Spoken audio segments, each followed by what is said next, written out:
Psikoterapeutja që zbuloi ekzistencën e vërtetë të racës njerëzore, ndonse ju duket një fantazi, ndiqeni me kujdes, sepse ne pyesim veten që nga kohrat e lashta, pse ekziston njeriu? Për çfarë jemi këtu? Kush është qëllimi ynë? Dhe përse gjendemi në këtë planet? Pse nuk ka specie të tjera? Pra, këto janë pyetje që çdo kush i bën dhe që shkenca nuk jep dot asnjë shpjegim. Por pretendohet që një studiuese ose më mirë një psikoterapeute ka zbuluar sekretin që fshihet. Madje ajo ka shkruar edhe libra. Ndiqeni me kujdes, kush është rastësisht nëse nuk e keni bërë ende lidhuni me këtë faqe që të shihemi sërish. Dhe falenderoj që jemi për bashkë. Më falni që them gjithmonë, po shpresoj që të takohemi dhe të jemi sa më shumë këtu. Sepse duke diskutuar së bashku, ecim më përpara, informohemi dhe ecim më përpara. Ajo, pra psikoterapeutja, quhej Dolores Cannon. Pa dyshim e keni parë, sepse ishte një grua zonjë me flok bjond, me kacurela dhe ishte shumë autoritare. Dolores kishte lindur vitin 1913. Mirë po, ajo që në vitin 1930 ca filloi punën si psikoterapeut dhe si hipnotizuese, pra hipnoterapeute. Dhe vetëm po kuptoj disa gjëra, sepse nuk i kuptoj që në fillimi, kuptoj me kalimin e kohës. Kur arriti në vitin 1960, ajo mendoi diçka që i erdhi flash për moment dhe nuk do t'ja priste mendja kurrë atë çka zbuloi. Ajo kërkoi vullnetar që të hipnotizonte disa njerëz dhe t'u bënte disa pyetje precize.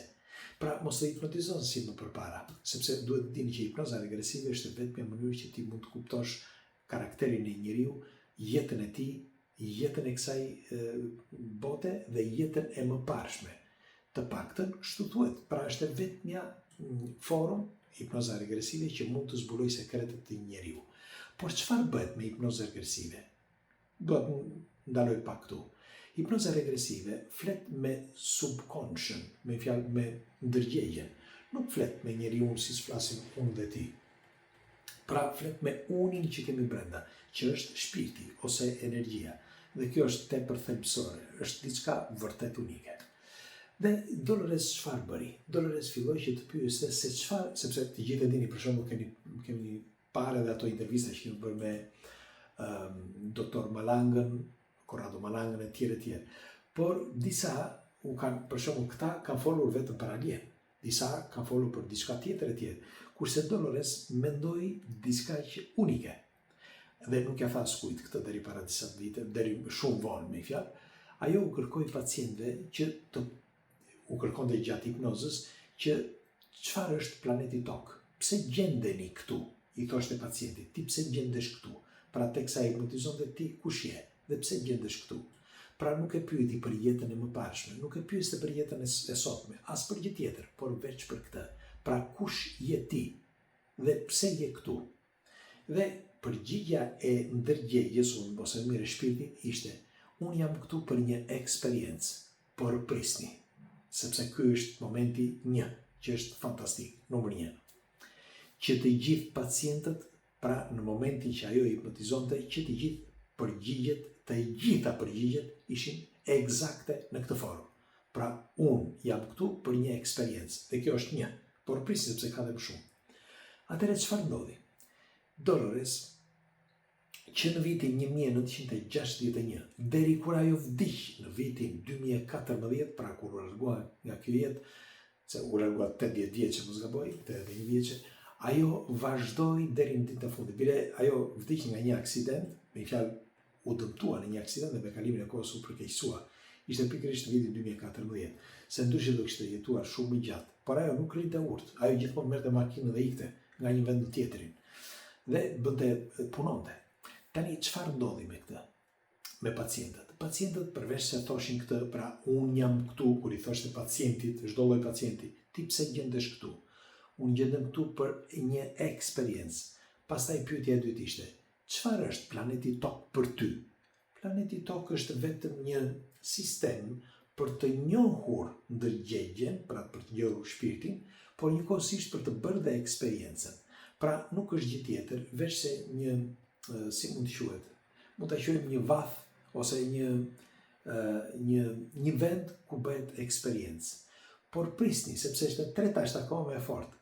Eksperiencë pra shpirtërore, jo trupore.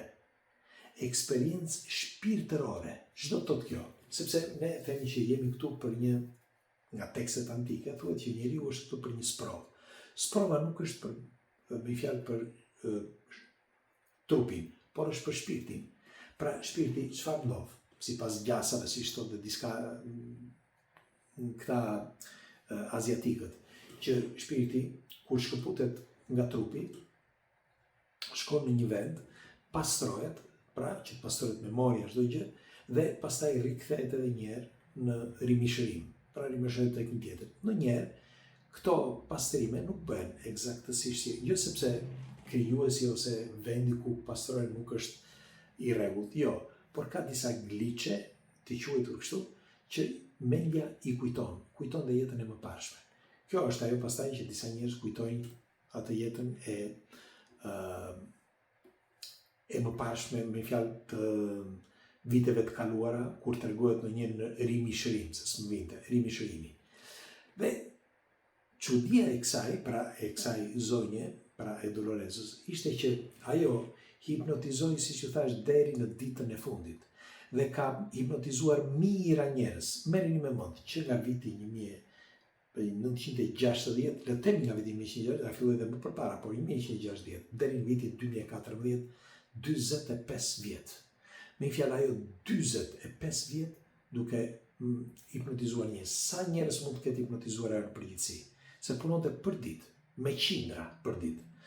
Dhe ishte shumë e zonja, sepse i bënte ato hipnozat vërtet shumë në mënyrë të shpejtë.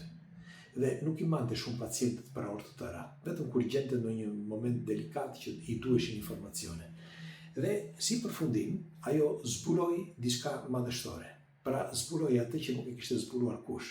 Sipas Dolores Cannon, ne jetojmë në një sprovë që nuk është sprova e unit, si tham, në një trup dhe kaq, por është planeti Tokë. Pra planeti Tokë është krijuar eksaktësisht për të bërë, si mund të quhet, laboratorin e shpirtit njeriut. E di që duket shumë si fantazi, ose ndoshta dhe të vjen keq ndonjëherë të flasësh për këto gjëra, por unë po ju them se çfarë thoshte Dolores. Dolores thoshte që njeriu është këtu para të gjithë shpirtat e njeriu, të gjithë komplet, as i vogël dhe as i madh, sepse disa mund mendojnë që ka disa që nuk kanë shpirt, si thot dikush, janë pallavra. Njeriu pa shpirt nuk mund të jetojë. Pra që të gjithë, të mëdhenj dhe të vegjël, të gjithë kanë të njëjtën detyrë. Eksperimenti, por ne jetojmë në një botë virtuale dhe biologjike. Dhe senset tona janë të përshtatura pikërisht pra për këtë planet. Nëse ne do të shkojmë në një planet tjetër, ne nuk mund të perceptojmë dot dhe kemi një blackout dhe mund të shkatërrohet trurin dhe të shpërthej, madje, sepse nuk jemi në gjendje të jetojmë në një vend tjetër. Pra ne jemi të predispozuar dhe të programuar për këtë planet. Ju çfarë mendimi keni për një argument të tillë? E di që është pak i rëndë, sepse thua, wow, se ndoshta është vetë krijuesi që ka për këtë. Megjithatë, ndaj duhet ta diskutojmë. Pres komentet tuaja. Natën e mirë.